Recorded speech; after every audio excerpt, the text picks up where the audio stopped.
Assalamu alaikum wa rahmatullah. Welcome here at Crypto Hash Review, where we educate and disseminate information about Bitcoin, cryptocurrencies from a Muslim perspective.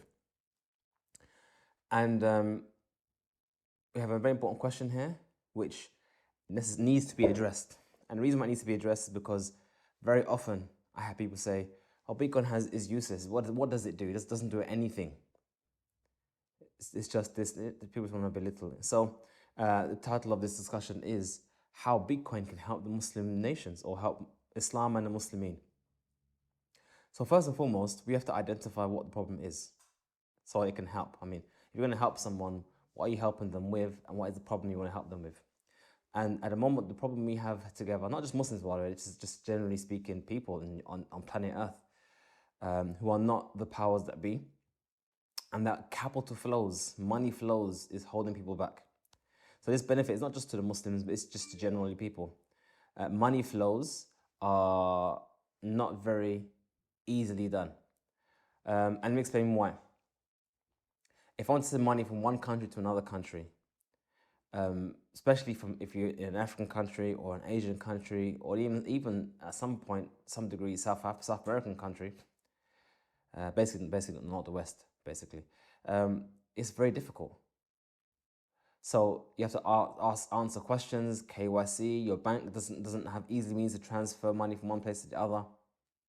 I even remember when I was in Saudi Arabia, when I first got into Medina University, I had some capital in the UK and I wanted to get it into Saudi Arabia. It took literally over a week just to find the means and to get it to me.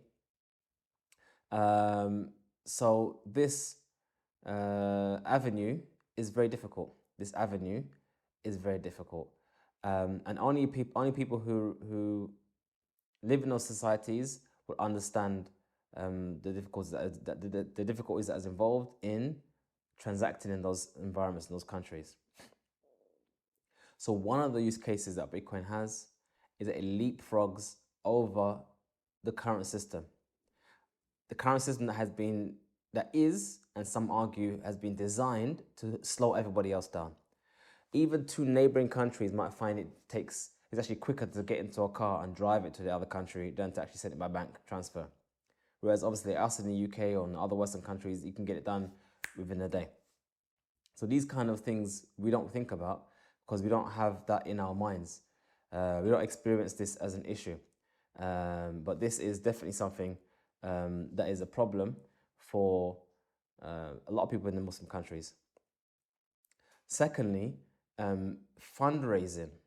So if Muslims wanted to fundraise for an activity, build a masjid, build a well, anything like that, then essentially what they could do is have a Bitcoin wallet, and anyone on planet Earth can donate to that cause.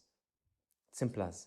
There's nothing that can stop someone from receiving that funds. Nothing can prevent them from fundraising. It's something that can be done immediately just by downloading a wallet. Now, I know some people are going to start saying, "Oh, what about funding terrorism?"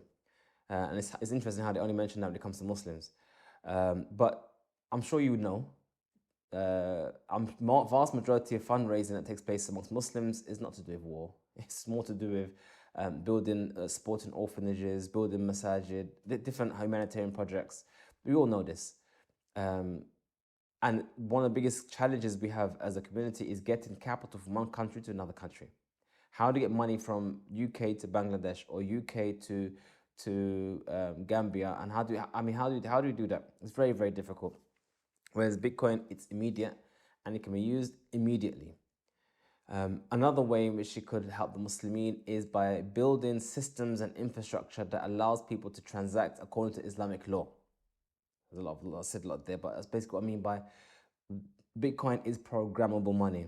So we can actually program in that money a means and mechanism that gives them the ability to transact in accordance with Islamic law. So there's no riba involved, there's no ghish involved, everything is exactly as it's supposed to be.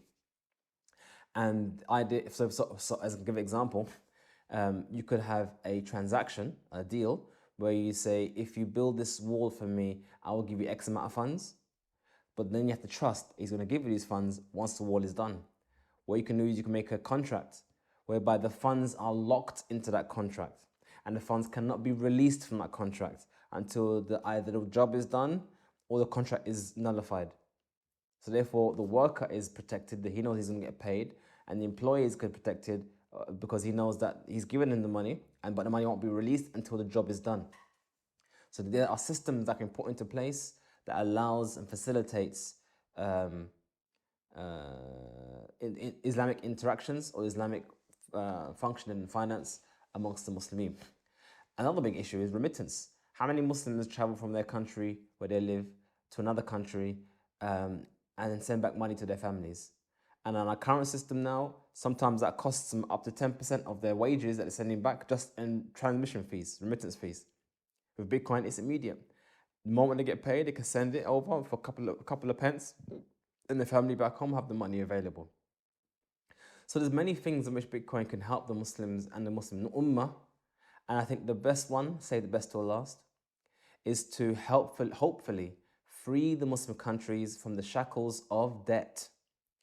So many of you may not be aware, but many Muslim countries either voluntarily or involuntarily have been placed in the shackles of a riba, of debt, to the point whereby their total income in their country, their GDP is practically coming to service this debt to other foreign nations. Whereas Bitcoin allows them to have money that's not controlled by somebody else. Just right now, Joe Biden printed off $1.9 trillion and gave it out to the American people, which is no doubt going to inflate the value of the dollar. But that inflation of the value of the dollar will affect every other Muslim country that has their currency pegged to the dollar. So effectively, they're being punished whilst the American people are being rewarded for their dollars that they receive. And they receive $3 and everyone else has to pay the price for that because they have also dollars. As everything that happens to the American dollar will happen to many other Muslim countries. If you just go and look at the charts, the price charts of the Saudi Riyal to the dollar, you find that it is almost exactly the same, stagnant on a straight line because it's pegged to the dollar. Same thing with Bangladeshi dakas. And I'm sure you look at many other Muslim countries, they are literally pegged 1-to-1 with the dollar. So anything bad happens to the dollar happens to them. And what we find at the time, the Messenger of Allah, or slightly after, at the time of the Khulafa, I think it was Bani Umayyah, or I think Bani Umayyah. I think it was Bani Umayyah or Zum'ah, one or two. Which is Bani Umayyah anyway. Basically, they knew that the dinar and dirham was effectively minted by foreigners, and they wanted to have a currency that the foreigners couldn't affect them in and then influence them in. So they minted their own Islamic coins. It's the same kind of thing. We have a currency which everyone can use, international currency, and it'd be silly not to involve yourself in a currency which cannot be controlled by any individual, and you could almost say it's a common good. It's a collective good that everyone has to maintain a system and use the system.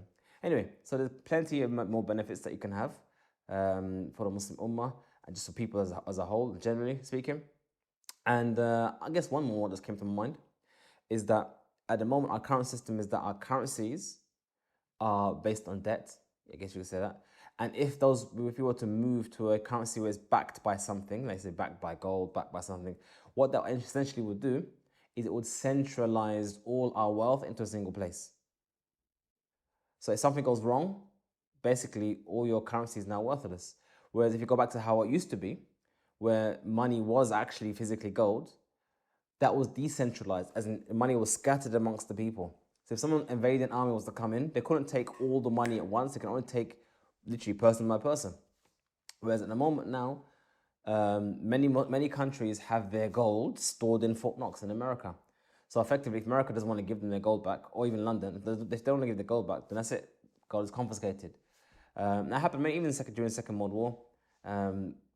Germans went to nations and literally just ransacked the central banks and took all the gold, which meant that everyone who had money in that central place, they all lost their gold.